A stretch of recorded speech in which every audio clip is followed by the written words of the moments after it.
በዛሬው ዕለት ከአሜሪካ የተሰማው የዶክተር ኤርሚያስ አጸያፊ ወንጀል ጉዳይ አነጋጋሪ ሆኗል። ዝርዝሩን ይዘንላችሁ ቀርበናል። በሌላ በኩል ሸካ ዞን ነፍሰ ጡር ሆና ለተሻለ ሕክምና ሪፈር ብትባልም እንኳን አምቡላንሱ ናፍጣ የለውም ስለተባሉ የሚያስፈልጋትን ሕክምና ለማግኘት በሞተር ስትጓዝ የታየችው ነፍሰ ጡር እናት በበርካቶች ልብ ውስጥ ሐዘንን ፈጥራለች።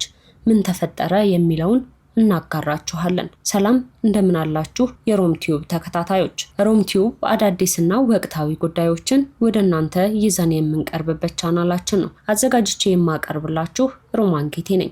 ሮም ቲዩብን ሰብስክራይብ፣ ሼር፣ ላይክ እና ኮሜንት እያደረጋችሁ አብራችሁን እንድትሆኑ እንጠይቃለን። ወደ ዝግጅቱ እንለፍ።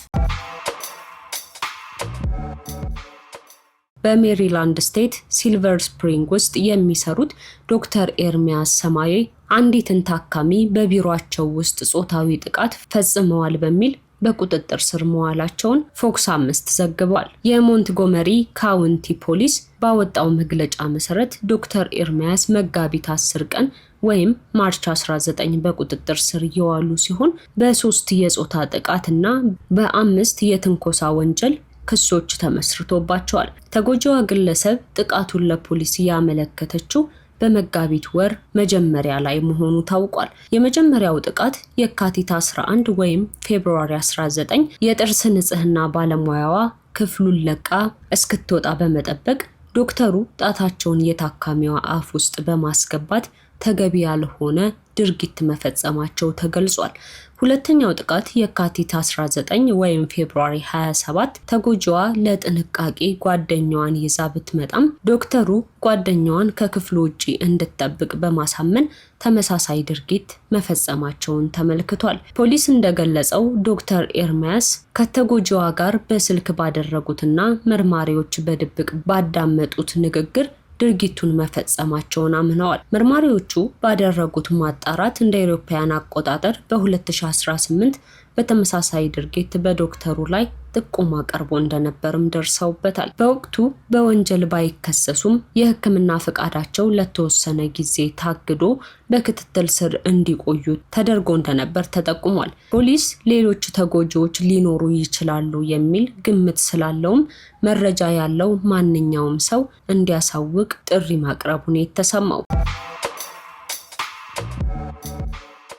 በሌላ በኩል ቤተሰቦቿ በጭንቅ ላይ ሳሉ ናፍጣ የለም በሚል ሰበብ ሕይወቷን አደጋ ላይ የጣሉት እናት ጉዳይ የሙያ ስነ ምግባር ወይንስ የኃላፊነት መሸሽ ሲባል እየተጠየቀ ይገኛል። በዛሬው ዕለት ሸካ ዞን በጫጎ ጤና ጣቢያ የተከሰተው እጅግ አሳዛኝ ክስተት የጤና ተቋማቱ ለሰው ሕይወት የሚሰጡትን ዋጋ ጥያቄ ውስጥ የሚከት ሆኗል።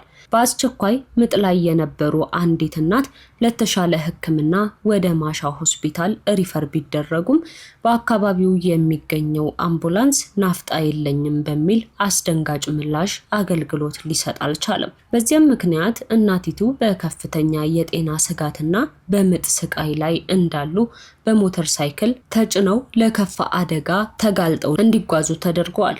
በዚህም ጉዳይ ላይ ታዲያ በርካቶች እያነሱት ያለው ነጥብ ለድንገተኛ አደጋና ለህይወት አድን የተመደበ ተሽከርካሪ ናፍጣ የለም በሚል ምክንያት ስራ ማቆሙ ልክ ነው ወይ የሚል ነው። ሌላው ደግሞ በህክምና የታዘዘላቸውን አምቡላንስ አጥተው በሞተር ሳይክል ለአደጋ ተጋልጠው እንዲሄዱ መደረጋቸውም ነው። በተጨማሪም ደግሞ የዞኑና የወረዳው የጤና መምሪያ እንዲሁም የአካባቢው አስተዳደር ይህንን ተደጋጋሚ የነዳጅ እጥረት ሰበብ በአስቸኳይ በመፍታት የተጠያቂነት አሰራር እንዲዘረጉ ጥያቄ እየተነሳ ይገኛል። የሰው ህይወት በቸልተኝነትና በናፍጣ ሰበብ መጥፋት የለበትም። ድርጊቱ እጅግ አስነዋሪና በእናቶችና ህፃናት ህይወት ላይ እንደ መቆመር የሚቆጠር ነው።